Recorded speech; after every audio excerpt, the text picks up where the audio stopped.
Welcome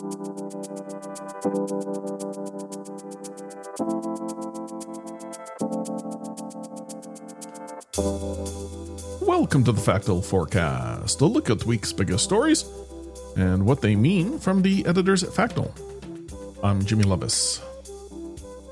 Today is March 19th, and in this week's forecast, we've got the DHS shutdown, Eid coming amid war in the Middle East, elections in Slovenia and Denmark, and FIFA qualifiers in Mexico. You can also read about these stories and more in our weekly newsletter, which you'll find a link to in the show notes. Up first, we'll take a look at the partial shutdown affecting the U.S. Department of Homeland Security. For more on that, I've got Factal Senior Editor, Joe Veyera. Hi, Joe. Hey, Jimmy. How's it going? It goes well. Thanks for your time today. This DHS situation sure seems to be dragging on. I'm hoping you can get us all caught up in things in somewhere between 5 minutes and 2 to 3 hours. So what's happening? Well, I'll try to make it brief. You may remember that there was a brief partial shutdown at the end of January and the first few days of February in the wake of the fatal shooting of Alex Preddy by ICE agents in Minneapolis. An earlier funding agreement kind of fell apart. Ultimately, there was a 2-week stopgap funding measure for the Department of Homeland Security that ultimately led nowhere, and the shutdown began in earnest on February 14th. The impasse here is around immigration enforcement, but the funding from the One Big Beautiful Bill Act continues to cover those operations. So the elements being impacted here are the TSA, the Coast Guard, and FEMA. TSA agents got a partial paycheck in February, and now they've missed their first full paycheck as of last Friday.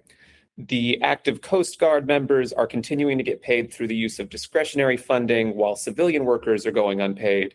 And in total, it's about 100,000 federal workers that are currently going without. And what's the latest? Have you seen any new developments?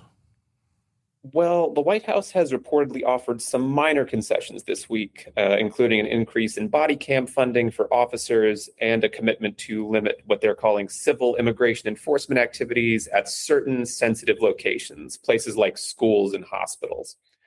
World Cup preparations have also been impacted, and today, nominee for DHS Secretary Markwayne Mullin told in his confirmation hearing that it would take about 4 months to get new workers completely up to speed. And if you look at the calendar, we're less than 4 months out from the start of the World Cup. But finally, the biggest development here is the impact we're seeing on the TSA. More than 350 agents had left the force as of Tuesday of this week, and we're seeing a huge increase in the number of call-outs at airports across the country. DHS says they jumped more than 50% in Houston and 30% in New Orleans and Atlanta on Sunday and Monday. And the highest single-day call-out rate of 55% over at Houston Hobby Airport on Saturday. Obviously, when you have this number of employees not showing up for work, that's going to lead to longer wait times at airports. Well, what sort of reactions have you seen to all this? Well, some have hoped that the ousting of now former Secretary Kristi Noem for Oklahoma Senator Markwayne Mullin, pending Senate approval, can help end the impasse. But on a similar note, New York Senator Chuck Schumer said the White House has, quote, got to get serious because there's been no movement on the two main demands from Democrats. That's preventing federal agents from entering private property without judicial warrants and banning them from wearing face masks. So no movement from the White House on those two issues. Well, Joe, I know you can't predict the future, but what do you think folks ought to be watching for next? The big thing here is if the White House and Democrats can actually reach a funding deal, obviously. There's no signs that the two sides are particularly close at this point. Any movement from either end is promising, but it doesn't look like there's been that significant breakthrough that's actually going to lead to a deal and a vote. Now, if there is no funding deal anytime soon, how much worse does the situation get at U.S. airports? An acting deputy TSA administrator has made the media rounds over the past few days, and they've warned of potential shutdowns at smaller airports due to a lack of staffing. TSA agent training takes 4 to 6 months. So even once we reach the point where this shutdown ends, the backfilling for new hires and getting them up to speed on the job could have longer term impacts. Well, Joe, we'll have to pause there for today, but thanks again for your time and keeping such a close eye on things for us. Appreciate it. Anytime, Jimmy. Muslims across most of the Middle East will celebrate their biggest holiday, marking the end of Ramadan tomorrow. That is, with restrictions due to the escalating war between the U.S.-Israeli alliance and Iran. Iran will mark the holiday on Saturday as its military and civilian death tolls mount.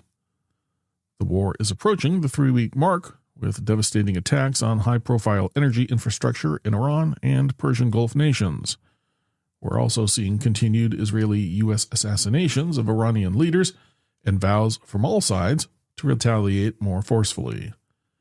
Expansion of hostilities is also seen in Iraq, where oil facilities and U.S. assets are under daily assault. Iran also cut off vital natural gas supplies to Iraq after its South Pars gas field was struck on Wednesday. Even countries not directly involved in the conflict, like Egypt, are starting to restrict electricity consumption due to the energy shortage and price shock. Now, Arab Gulf countries are limiting the traditional morning outdoor prayers involving tens of thousands of people at some locations.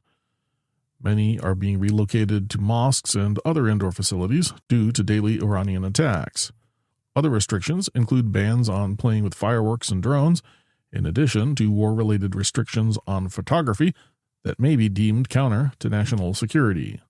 Those restrictions have landed hundreds of people in jail.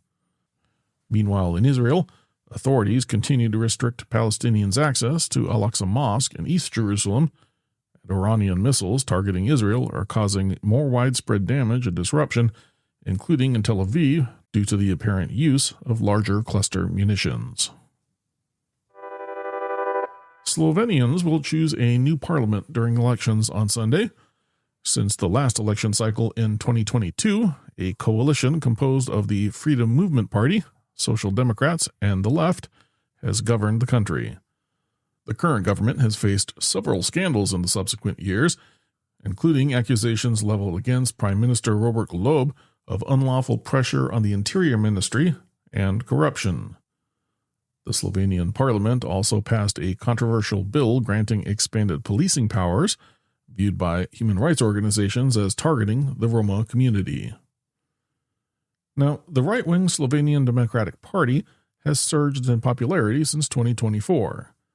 Led by Janez Janša, the party has aligned itself with figures such as Viktor Orban in Hungary, but has long been a staunch supporter of Ukraine. Several Slovenian investigative journalists have also published a report linking recent scandals to former Israeli intelligence officers who allegedly met with Janša in late 2025. Sunday's election will determine the composition of Slovenia's 90-seat National Assembly, as well as the future political direction of the country. Denmark will hold its general elections on Wednesday. Denmark's Prime Minister Mette Frederiksen called early snap elections last month, more than half a year before she was due to call general elections for Parliament.